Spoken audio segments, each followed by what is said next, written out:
을 뒷받침하고 국민에게 신뢰받는 정당으로 나아가기 위해서 우리 경기당원 분들의 큰 응원이 필요합니다. 지금부터 김민석 후보님 무대 위로 모시겠습니다. 큰 박수 부탁드리겠습니다.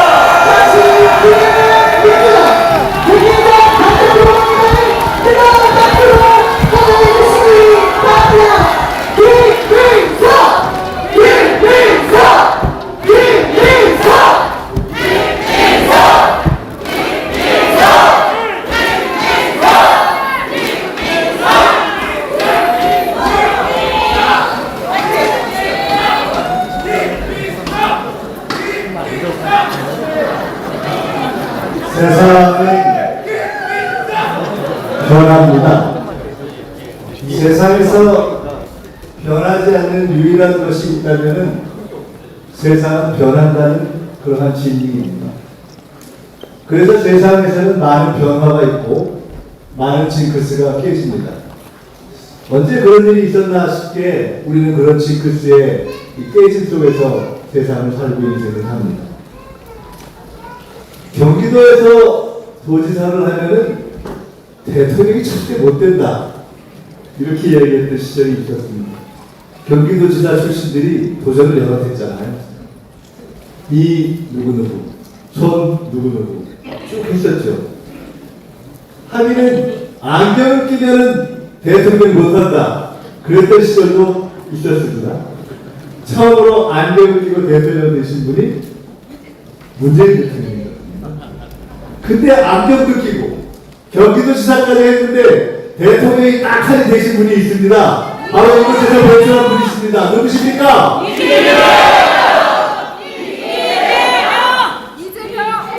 오늘 저는 어쩌다 우리가 경기도에서 이번 전당대회를 앞두고 마지막 대규모 당원 집회를 하게 됐을까 생각을 해봤습니다. 서울 옆에 있는 동네, 경기도. 그리고 어떻게 보면 수많은 우리의 시와 도주의 하나였던 경기도가 이제는 누구도 시비를 걸지 않게 대한민국을 이끌어가는 민주당의 방향을 결정하는 전당대회의 항상 마지막 결정을 하는 곳이 되었습니다. 이번 마지막 결정을 호남과 수도권에서 하는 것이 남아있는데, 호남이 많다고 하나 옛날 시조식으로 얘기하는 호남이 많다 하나 경기도에 비기겠나, 숫자가 그렇게 되버린 게 아닙니까? 호남은 우리 민주당의 역사의 중심이고 전통의 중심이지만 어느새 경기도는 이제 대한민국의 현재의 중심이고 미래의 중심이 되었고, 이곳 경기도 민주당은 우리 민주당의 가장 많은 당원을 차지하는 민주당의 현재의 중심이고 미래의 중심이 되었기 때문에 우리는 이번 전당대회를 앞두고 마지막 대규모 당원 집회를 바로 이곳에서 하는 자랑스러운 경기도의 당원들인 것입니다.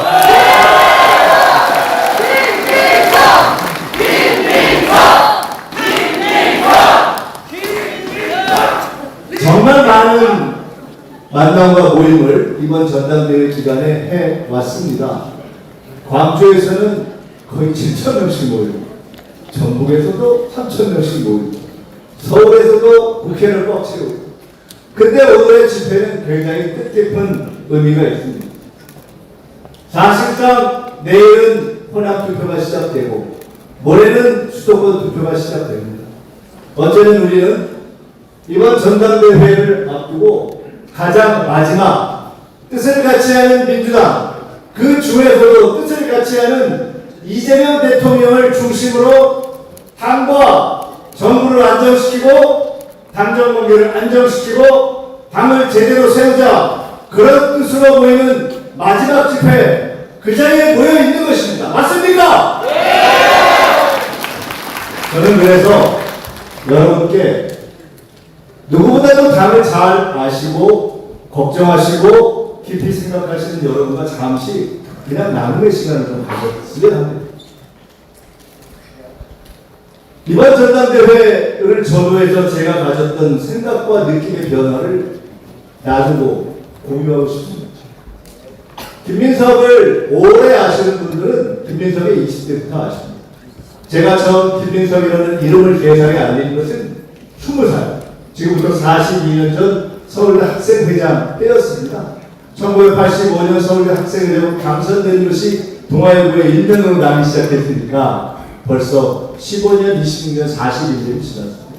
참으로 감사하게도 국민과 하늘의 도움으로 어려움도 있었고 하늘을 날 때도 있었고 바닥에 떨어질 때도 있었고 지하에 뚫고 들어갈 때도 있었고 그렇게 40년이 지나서 누구도 예상하지 못한 과정을 거쳐 총리를 지나 여러분 앞에 참으로 영광스럽고도 외람되게도 민주당의 당 대표가 되겠다 이렇게 서 있습니다.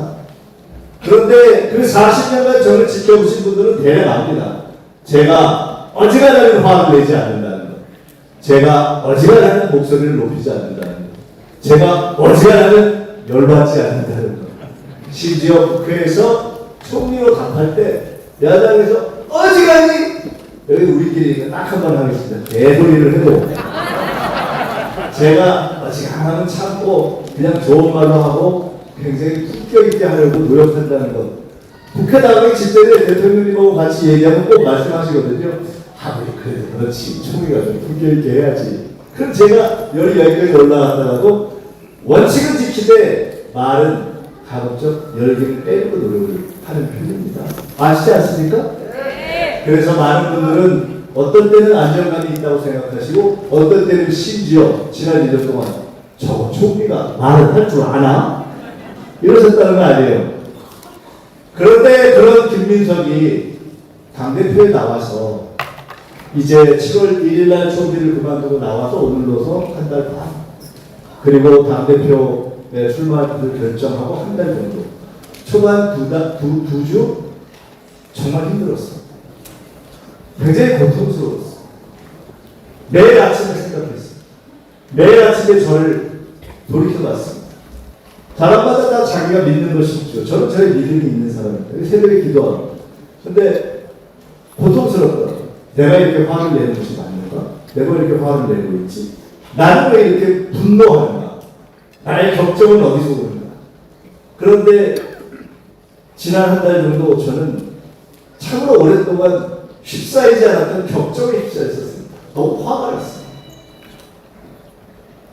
어쩌면 그 화는 이런 것에서 오는 것일지 모릅니다. 총리를 그만두기 사흘 전이 아닙니다. 총리를 그만두기 전, 지난 지방선거와 재보궐선거가 있기 사흘 전에 매주 하는 대통령님과 총리의 주례보고 회동을 그날도 마치고 선거를 사흘 앞두고 말씀을 나눈 적이 있습니다. 하나는 조금 이따 나눌 황금시대에 대한 이야기를 했고 또 하나는 선거에 대한 걱정을 나눴습니다. 대통령도 총리도 우리나라 법상 선거에 나가서 지원도 못하고 나가서 입을 열고 누가 됐으면 좋겠다 말도 못하지만 우리도 인간이니까 우리를 대통령 만들어주고 총리 만들어주는 당인데 우리가 좋아하고 사랑하는 동지들이 있는 당인데 우리가 참으로 좋아하는 동지들이 나선 선거인데 그 선거의 결과가 이 국정의 안정을 좌우할 것이 명확한데 그 선거가 안정적으로 결과가 돼야 우리가 그토록 꿈꾸는 10년, 20년, 30년 이날의 황금시대가 올 것이 분명한데 가짜한 마음으로 선거의 승리를 원하는 것이 당연하지 않았겠습니까? 그런데 얼마나 걱정했는지 15대 1로 이길 거라고 생각했던 선거의 결과가 대단히 좋지 않을 것으로 예상됩니다. 부산에서는 국회의원 하나 있던 자리에 하나 시장을 뺏어왔는데 하나 있던 국회의원 자리는 날라가. 경기도에서는 도지사는 가져갔지만 수많은 시장 도지사들이 시장 문서들이 날라가. 서울에서는 이길 거라고 생각했던 시장은 그냥 하늘로 푹 떠버리고 지방의회는 장악했지만 부천장들은 날라가 버리고 평택에서는 입장을 정해서 이쪽이든 저쪽이든 정리를 해줘야 되는데 지도부가 정리를 못해서 이도저도 아닌 선거를 치르면서 당원들끼리 싸움을 하고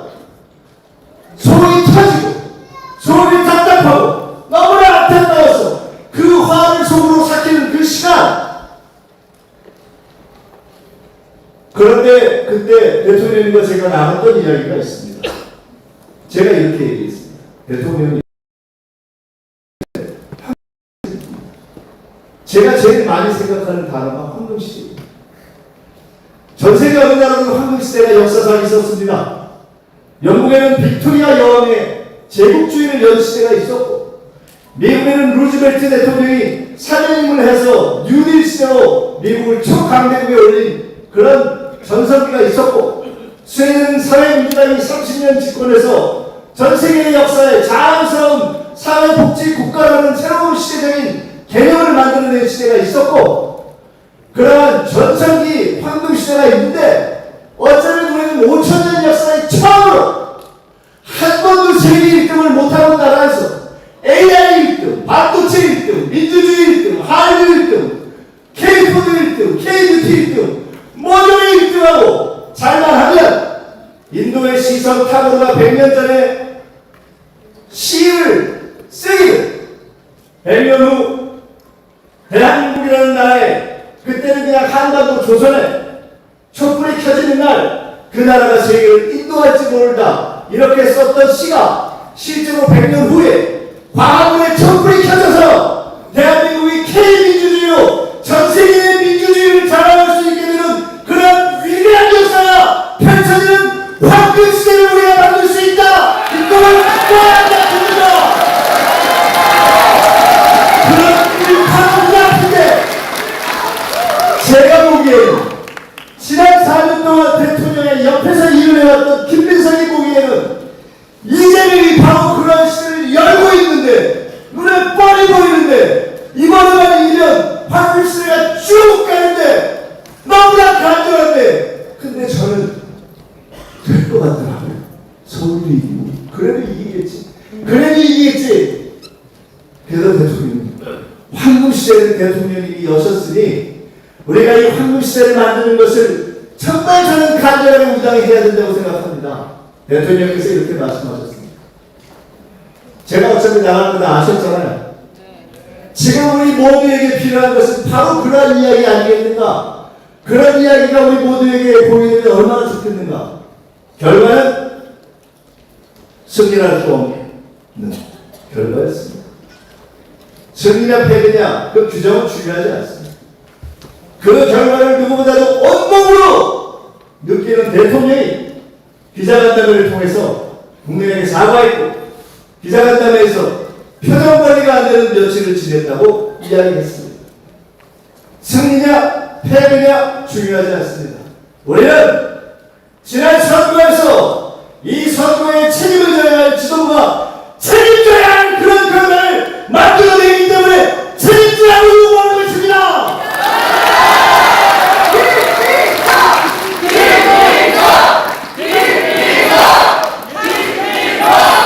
저는 이재명 대통령의 꿈을 합니다. 그 꿈은 이재명 개인의 꿈이 아닙니다. 김대중의 꿈이고 노무현의 꿈이고 문재인의 꿈이고 이재명의 꿈이고 우리 모두의 꿈입니다. 차별없는 나라를 만들자. 차별없는 지역을 균형 국가를 만들자. 민주주의를 이끌어가자.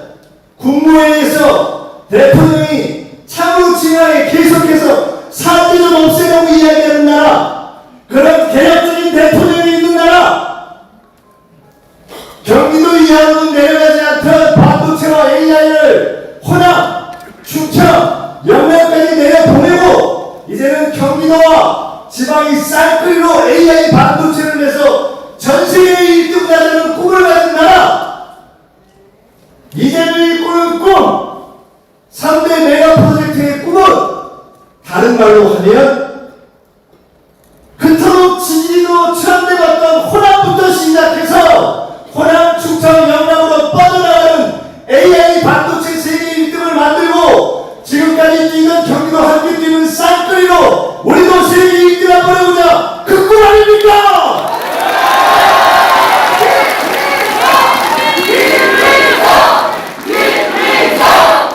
그래서 3대 메가 프로젝트를 호남 대한 프로젝트라고 부릅니다.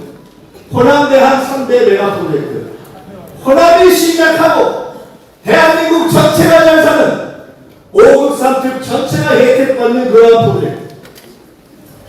어쩌면 양무 호남 시구국가가 이순신 장군 때는 외정을 물리쳤고 20세기에는 독재를 물리쳤지만 이제는 세계 1등하는 새로운 번영을 하자는 저는 그러한 곳이라고 생각합니다.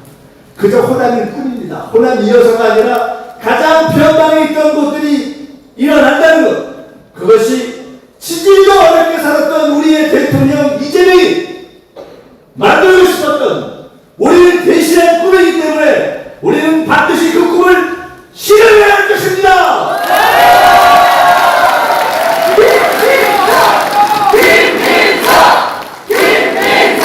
저는 어떤 사람들이 이야기하는 것처럼 대통령님의 말씀을 받아 적는 사람이 아닙니다.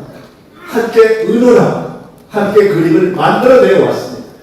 ABCD, 우리 정부의 성장 전략 그 ABCD 프레임을 수석 최고위원일 때 집권 플랜 본부장에는 제가 만들었습니다. 개헌 대통령님과 함께 헤쳐 나왔습니다.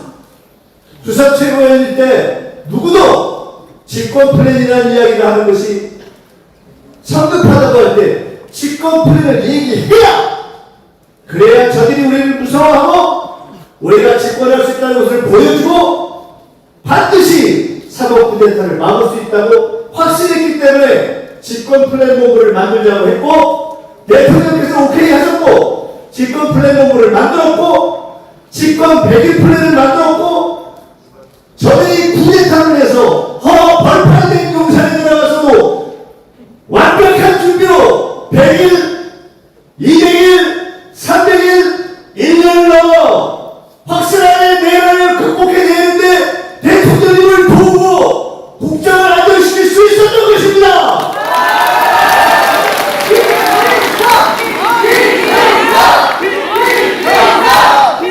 그 과정에서 저는 이제 우리가 새로 시작하는 대한민국의 꿈, 변방을 중심으로 만드는 호남대한 3대 메가 프로젝트를 실현해감에 있어서 동시에 보완해야 될 것들이 있다는 것을 느끼게 되었습니다. 우리는 서울만 성장한 것 때문에 지방을 성장시켜야 된다는 그 이유로 서울 근처에 있는 지역들이 절제의 고통을 감수해 왔습니다.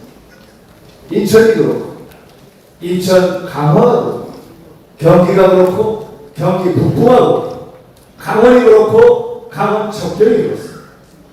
그 사이에는 절제했지만 이제 지방이 본격적으로 성장할 수 있는 시대가 되면 그때는 계속 일방적 절제를 강요하는 것은, 아니 서울 때도 참았는데 지방도 발전하는데 우리 계속 참아야 되냐? 저는 그 이야기를 계속 누르기가 어렵다고 봅니다. 따라서 이제는 우리는 지방으로의 산업 지도가 대전환되는 시기에 그동안 절제해왔던 서울 주변에 정상화도 해야 한다고 생각합니다. 그것이 첫째, 경기도도 이제 호남을 중심으로 해서 호남, 충청, 영남에 새로 시작되는 반도체 AI의 성장과 함께 전 세계 무대가 우리의 시장이기 때문에 경기도는 지방과 함께 두 트랙으로 전 세계를 향해 파이를 키울 수 있는 중앙의 전략적 지원이 계속되도록 노력해야 한다. 이것이 저의 첫 번째 결론입니다.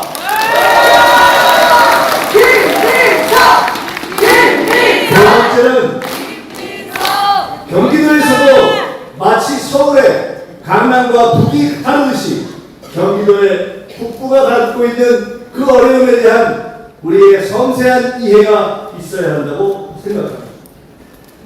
경기도에 대한 반도체 AI의 지속성장을 위한 전략적 지원과 함께 저는 경기 북부에 대한 보상적 지원이 인천과 강원처럼 접경지역처럼 있어야 한다, 이렇게 말씀드립니다. 네 번째로, 반도체로 혜택받는 경기도라 해도 실제로 그 세제의 수익은 특정 지역에만 돌아가는 그 좁은 물줄기를 경기도 전체에 돌아갈 수 있도록, 왜? 경기도가 반도체의 성장에 전체 인프라를 제공하기 때문에 세제 합리화도 이루어야 한다. 그리고 끝으로 지금 재정 압박을 호소하고 있는 추미애 신도지사가 본인이 스스로 잘해서 풀어가야 될 대목이 있으나 그러나 그 재정 압박에 대해 최대한으로 우리가 이해하고 함께하면서 중앙정부와 경기도의 추미애 지사의 재정 압박의 부담을 함께 덜도록 노력해야 한다 이렇게 말씀드립니다. 저는 오늘 경기도 말의 이야기를 하진 않겠습니다. 남아있는 시간에 우리는 우리 당의 이야기를 하겠습니다. 왜? 경기도가 우리 당에서 가장 많은 당원, 가장 많은 젊은 당원, 가장 많은 온라인 당원, 가장 많은 이재명 지지당원들이 있기 때문입니다. 저는 그분들께 이제 우리 당이 가야 할 바에 대해 말씀드리고자 합니다. 첫째, 우리 당은 무조건 대통령을 중심으로 뭉쳐야 합니다. 정부 여당이 뭡니까? 대통령을 배출한 당입니다. 우리는 대통령 중심의 당입니다. 대통령에게 아무하려고 하는 게 아닙니다. 친목회를 해도 회장이 확보한 것인데 대통령제 나라에서 정부 여당에서 대통령의 중심을 흔들면 나라가 어떻게 되겠습니까? 그런데 대통령을 비난하는, 그것도 근거 없이 비난하는데 여당의 지도부가 말 한마디도 못하는 그런 지도부 자격이 있겠습니까?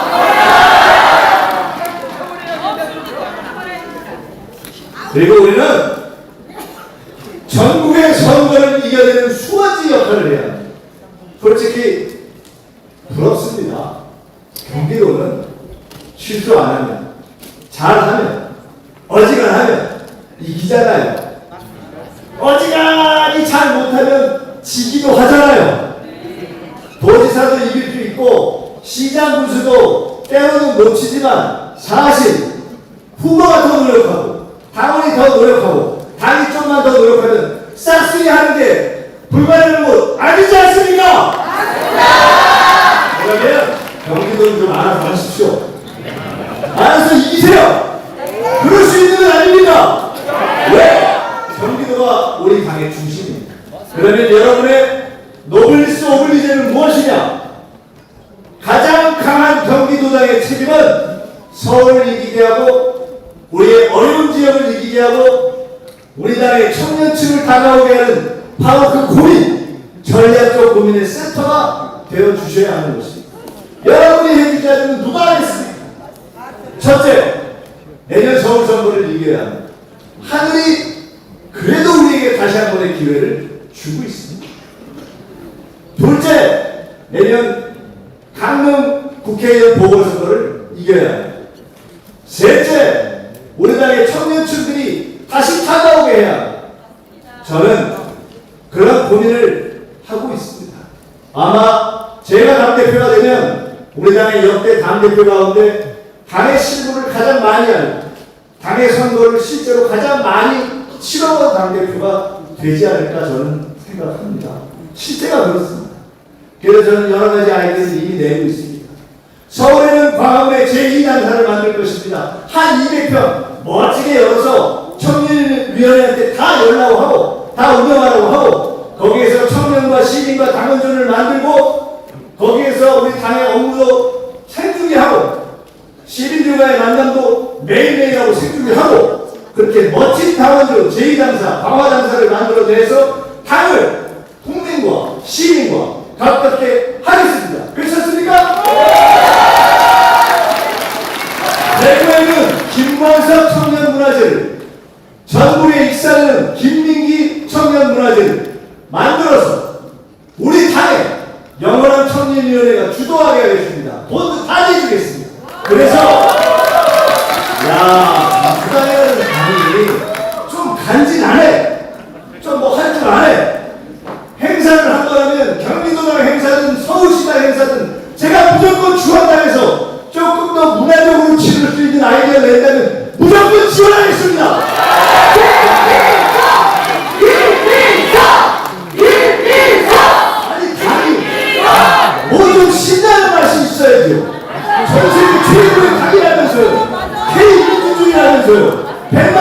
있다면서요. 당비가 500억이 넘게 나갔다면서요. 그럼 그거 싸우고 집에 갈 겁니까? 멋있게 국민들과 함께 세계에서 그렇게 포옹하게 야 한국 민주당 역시 끝내준다. 한국을 주도하는 그런 당이다. 만들어내야 되지 않겠습니까?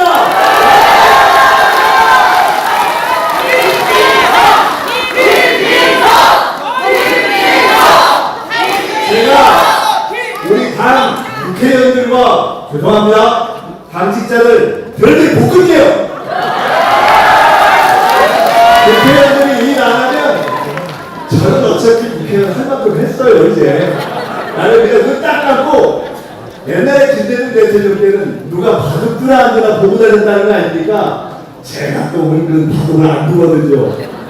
제가 하나하나 다 살펴서 일하는 국회의원, 공부하는 국회의원 아주 살아남기 힘들게 만들어버리겠습니다.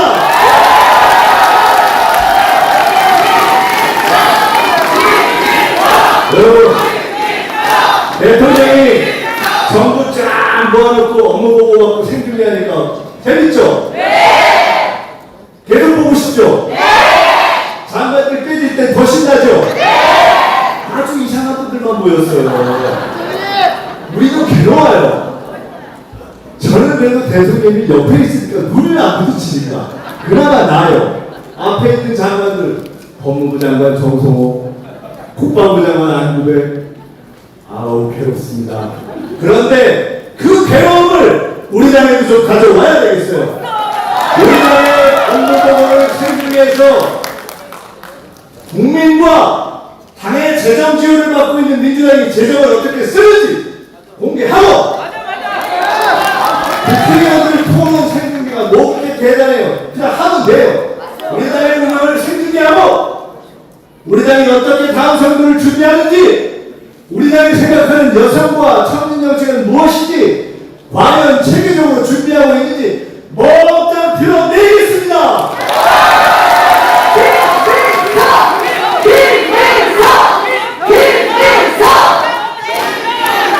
이재명 대통령님의 열린 정부, 무서운 속도로 뛰어가는 정부, 그만큼은 못해도 우리도 열만큼 열고 뛸 만큼 뛰어야 그래야 여당 아닙니까? 그런 당을 만들고 싶습니다. 여러분, 다시 처음으로 돌아갑니다. 간절합니다. 여러분, 우리 기도에 전달의 잘못은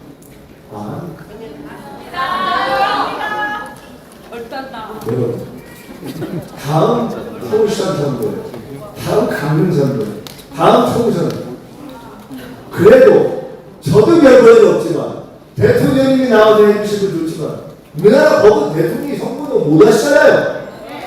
그러면 당대표가 최고위원들하고 같이 다녀야 되잖아요. 이게 검증 끝났잖아요. 지난번에도 부산 못 갔잖아요. 오빠 못 가버렸잖아요. 평택 안 가버렸잖아요. 이럴 수가 없잖아요. 경기도가 됐든 오늘 제가 참 가슴이 아팠습니다. 전현직 여성 지방의원들이 왔는데 우리 연천도 분수 한번 가져보고 싶어요. 한 번도 안 됐다는 거 아닙니까? 가서 그래도 우리 좀 해달라고 우리 해주면 우리가 화끈하게 도와줄게. 누가 가서 이런 얘기도 해야 될 거 아닙니까?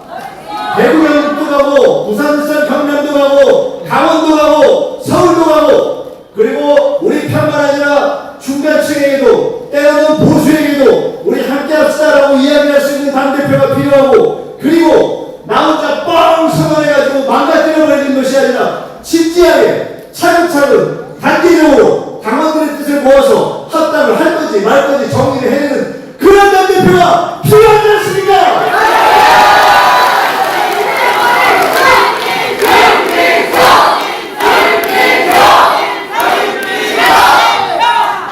여러분, 오늘 할 만큼은 한 것 같습니다. 저 이제 이거 끝나고 다음 주 가서 마지막 토론해야 되거든요. 근데 이게 제일 문제가 뭐냐? 꼭 요 얘기하고 가야 돼요. 기분 좋죠, 지금? 막 신나고 열어가니까 기분 좋죠? 그리고 자서 주무시면 안 돼요. 이제 4월 남았어요. 이게 장난 아닙니다. 사실 저는요. 지금까지 근소하게 이겼잖아요. 오늘도 이길 것 같아요. 근데 수도권 현재의 민심이 그대로 발전된다면 100% 이기는데 제 솔직히 얘기하면 제 마음속에 일만의 걱정이 있습니다. 우리 이재명 대통령님 후보 되실 때도 후보되면 아무 걱정 안 했는데 왜 그 갑자기 마지막에 까니까 이상했던 적 있었잖아요. 현실이잖아요. 신천지 때문에 어마하게 놀랐잖아요. 뭐 누가 그랬는지 그건 중요하지 않아요. 우리가 마음을 놓으면 그렇게 되는 거거든요. 유일한 길은 민심과 함께 당신과 함께하는 우리의 실제로 투표 시비, 실제 민심과 당신을 그대로 반영하게 하는 것. 그 유일한 길은 투표를 많이 하는 것. 그 유일한 방법은 여러분들께서 도와주시는 것밖에 없습니다. 돌아가셔서 저보다는 카톡 열면 친구 많잖아요. 다 100명 넘죠? 솔직히 1000명 넘는 분도 있죠? 다 좀 어떻게 좀 해보세요. 그렇게 해가지고 우리가 무조건 온라인 투표 많이 하냐고 저 껄쩍 찍으려다 김민석이 찍으라는 얘기 하고 싶지 않다는 분이 주변에 있으면 그분한테 이렇게 부탁하세요. ARS 전화 오면 그거라도 받아줘라. 왜? 제가 비밀 하나 알려드릴게요. ARS 여론조사 어떤 기관으로 여론조사해도 제가 좀 낫대요. 그러니까 그냥 막 뛰어가는 그런 거 말고 그냥 평상심으로 하는 여론조사하면 김민석이 이깁니다. 지금까지 이겼고 호남에서 이길 것이고 민심과 당신 그대로면 수도권 서울 경기에서 이길 것인데 우리가 돈이 없지 가오가 없습니까? 저는